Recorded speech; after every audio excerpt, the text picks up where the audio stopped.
Hi guys. So I wanted to address something today that this happens to many of us. I've seen this in a lot of clients. Women inside of Unlocking Life come to me. They're like, when you start taking care of yourself, your world, your emotions, this is you becoming the cycle breaker. So of course, naturally, the people you surround yourself with, who most likely, like 9 times out of 10, when you're the survivor of dysfunction and trauma and narcissistic abuse, when you start healing, you're rising up out of the gunk, out of the dysfunction that everyone else is mired in. Like, they're still bubbling away in this soup. They don't want to leave the soup. They're good in the soup. But us, people like me, people like you watching this page, like, we want out of the soup. We want better. We want actual connection, actual love. We want love that is not abuse and neglect. We want to end the cycles. If you are the one that wants to start getting better, you will be breaking free, and you will notice a lot of your family, the people who you think you are closest to, they're going to want to pull you back into the soup. So I got this comment saying, I don't remember it word for word, but when the people around you start saying, you're being too selfish, when you start considering yourself, I want you to time out and actually look at this statement. When you are getting better, and the people who benefit off you being ill, dysfunction, being abused, being manipulated and controlled, when they start getting a whiff of like, she's escaping, we gotta pull her back, they will say things like, I want you to go back to who you used to be. Like, I cannot tell you how many times my own mother told me these words before I went no contact, before I cut the family off for good. Like, they will tell you things like, and even before this, like, you're too sensitive. When people come to you and tell you these things, they're trying to get you to stop feeling, to cut those, again, to keep you in the numb, don't feel, because again, when you're not feeling, you are easily controlled. You will do what the abuser, manipulator, whoever they are, the narcissist, you will do what they say, because again, you don't have that strong sense of self yet. You aren't trusting what you feel yet. And this is what I mean when I say that this work is a very, very extremely repetitive process.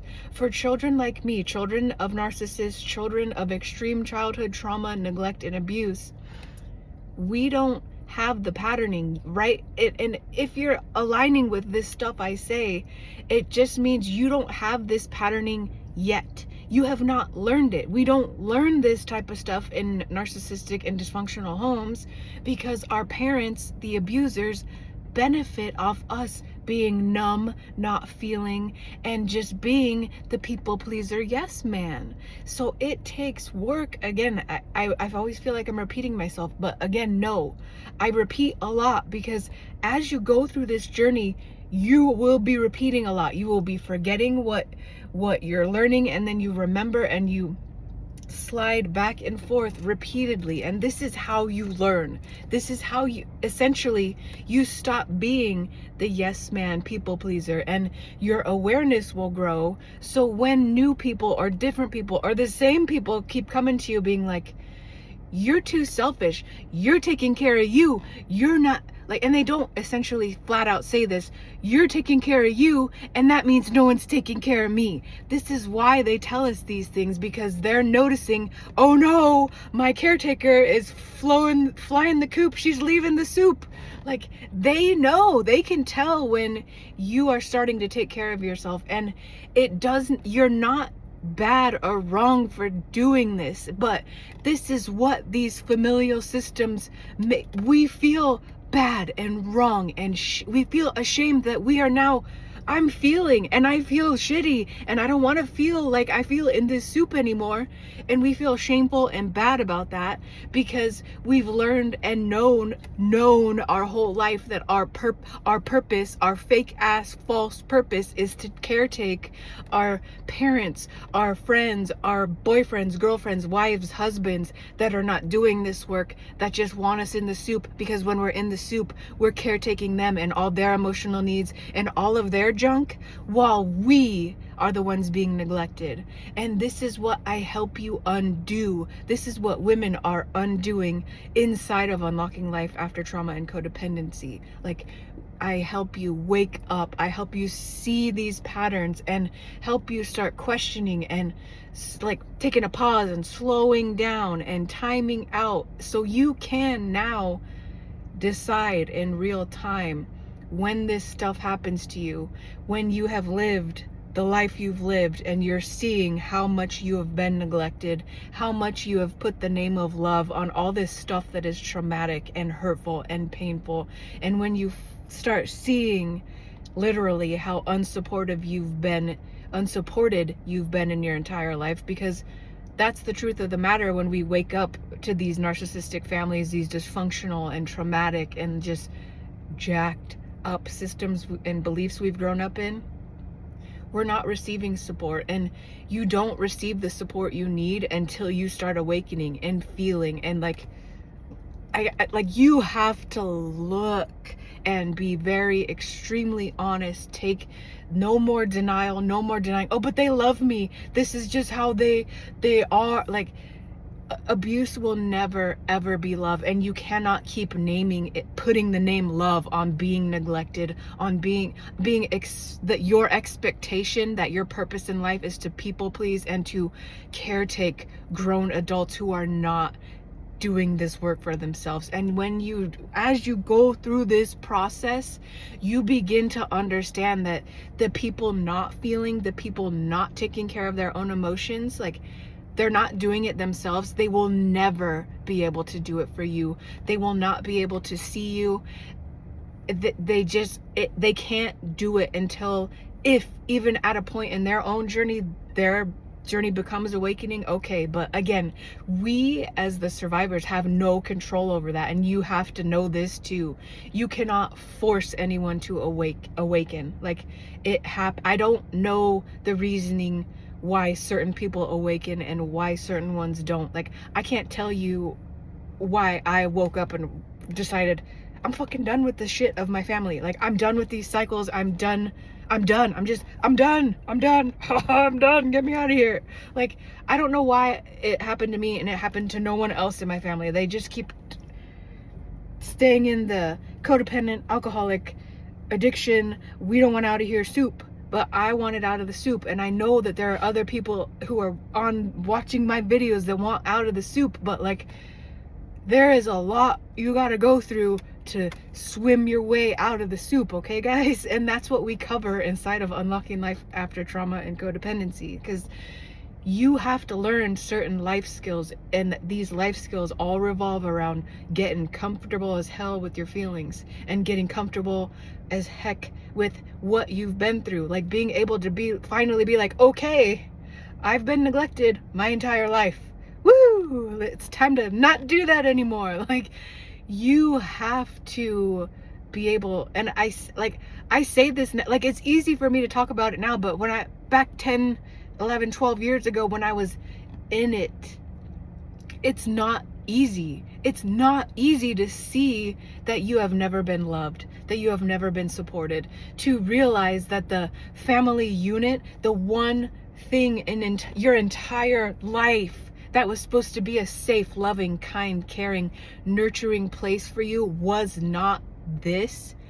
It breaks you. It breaks your world view. It breaks how you now, like, when you finally see it and allow that pain in, like, it's like, I don't have words to describe it, okay? Because it is very huge, and like, you're going on this trajectory of your life in the abuse, in the dysfunction, in the neglect, in the being raised by these narcissistic people, and you think this is normal, and that is your whole worldview. You're in the soup, and then the pain becomes too much. The neglecting of you becomes too much. You are so just dead from giving and giving and giving and giving and receiving nothing in return, that something just cracks. And when that crack happens, you cannot go back.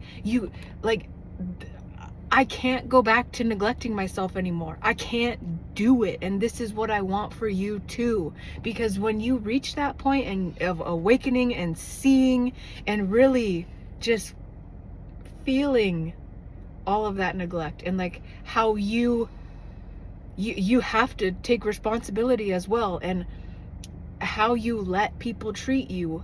I have let people treat me horrendously because I knew no different. But once you start healing and you start showing up for you and learning what it feels like to be supported and nurtured, and yes, you can do this by yourself.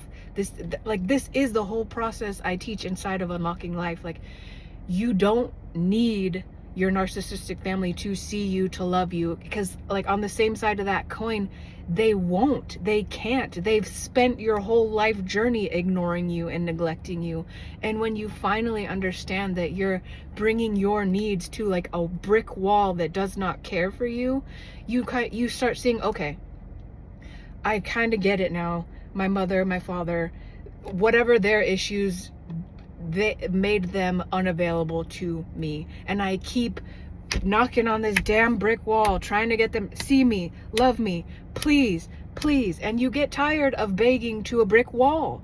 And again, as you start nurturing yourself, being there for you in this immense pain, letting it be okay to come out, letting it be okay to cry, letting yourself be okay having feelings about what you've been through.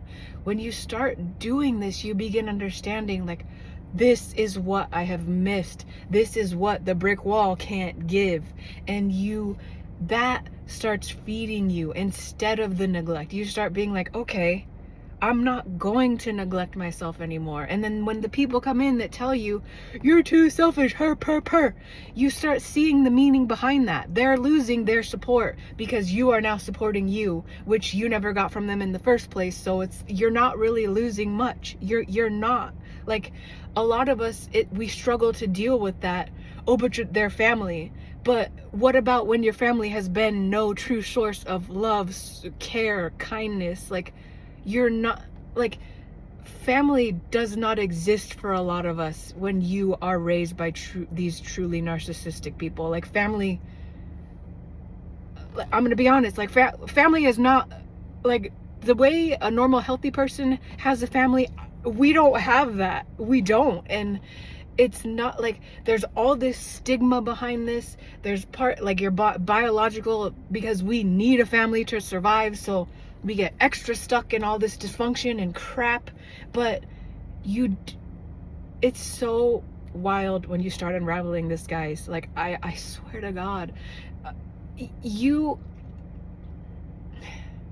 I'm struggling to put words to this, because there's a whole lot of words out there, jargon out there, that like, oh, we need connection, we need people, we need a family. But when you come from true abuse and neglect, and you have a very skewed meaning on what family is, like, in my own experience, you don't need it. You don't, especially when you turn to your family and all you get is more abuse and neglect and pain and a world of hurt. That is not what family and love is. And it can be very extremely hard to swallow that pill, to truly, and I believe, like, this is why the world is so messed up. I grew up thinking I was the only one in this fucked up family shit, that everyone else had a happy family that loved them. And as I heal and as I do this work and as I work with others, I'm understanding I'm not alone in this. But so many of us do not have the coping skills to swallow that pill of like, my family was not supportive, my family did not love me, my family taught me to discard myself, to not have a self, to just please everyone else. And so we go out into the world trying to find this family, but when you go out and you try to find this family and you have no awareness and you're just seeking from this dysfunction, you only find dysfunctional others until you can heal enough and enough that like when people come to you wanting you to neglect yourself, that's a no-no. When people try to love you via neglect and jacking up your nervous system, making you anxious all the time, or they're avoidant, or you become the avoidant, like this, you have to pay attention to these things and understand that like this stuff is not love. It's not love if you are abused and neglected, and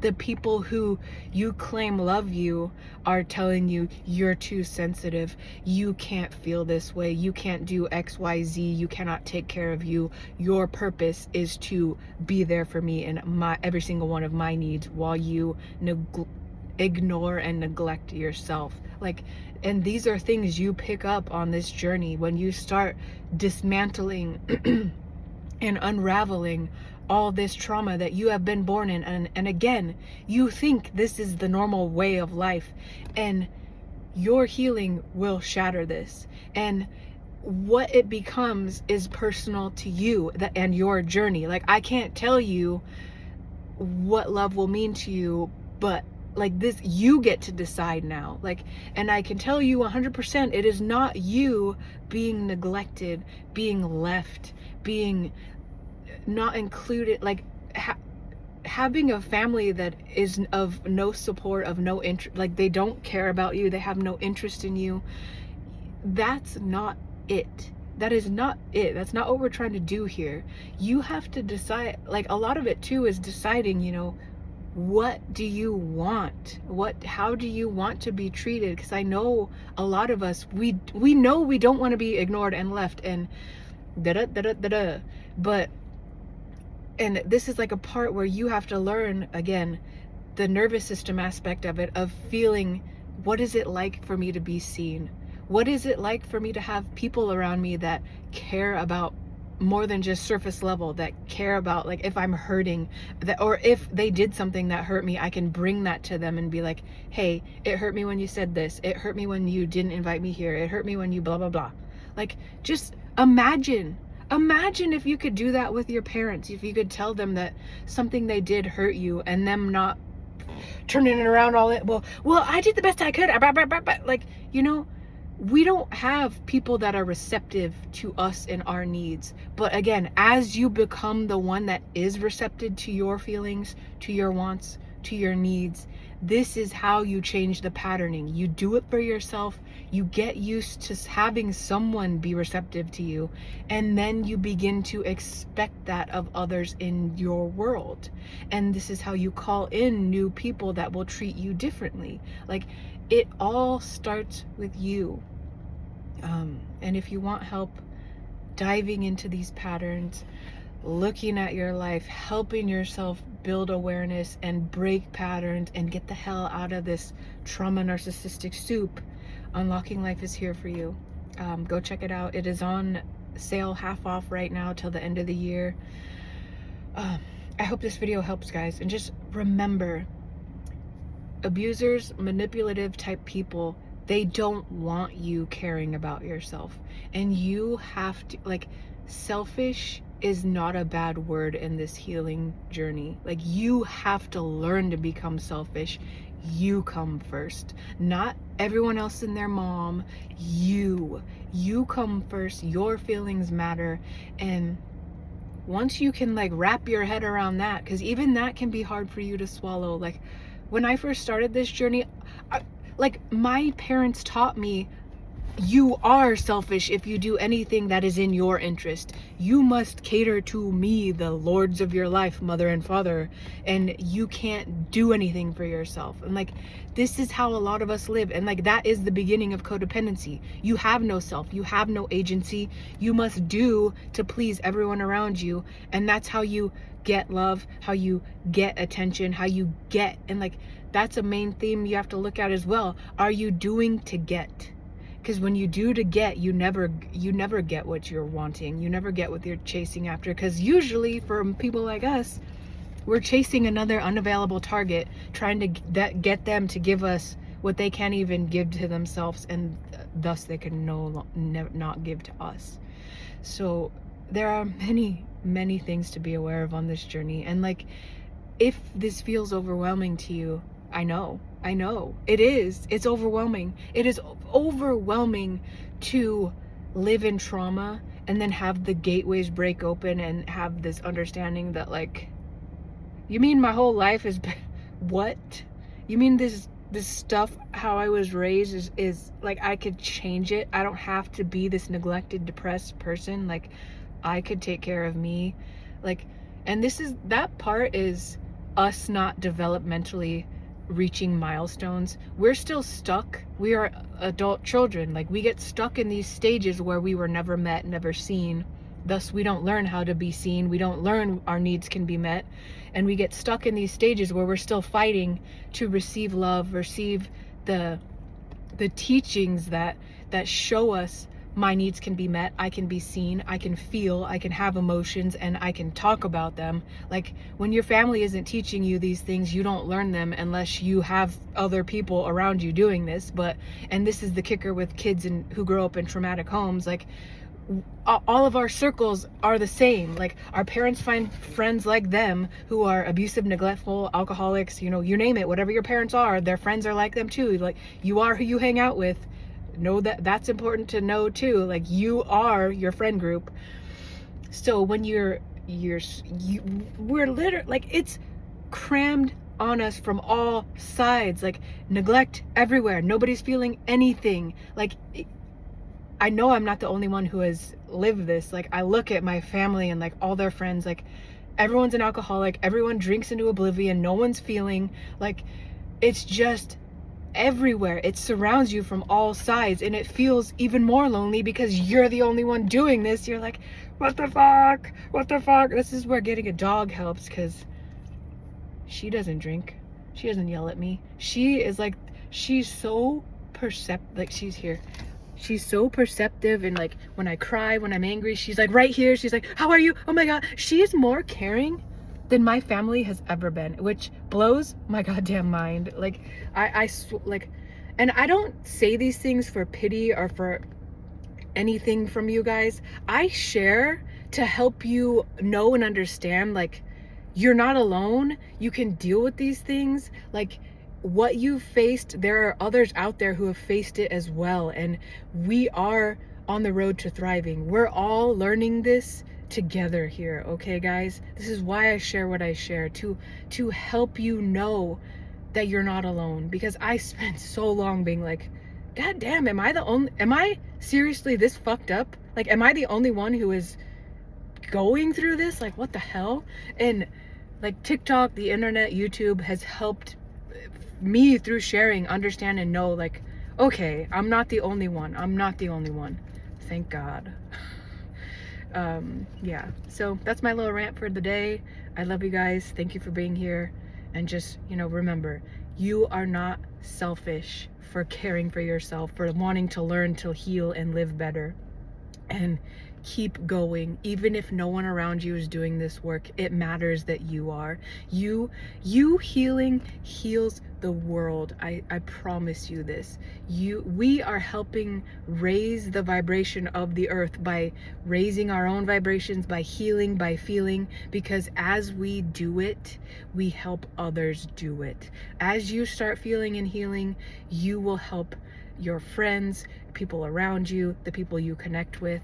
Like, your healing ripples throughout the freaking world, and I'm here for that. I am here for that. I am here for people healing, wanting to get better, and you know, I'm not gonna have kids, but as you heal, if you have children, you're teaching them this work. That you, as you become emotionally available, and that touches other people, they learn it. Like, it just, healing is the ripple effect that touches everything.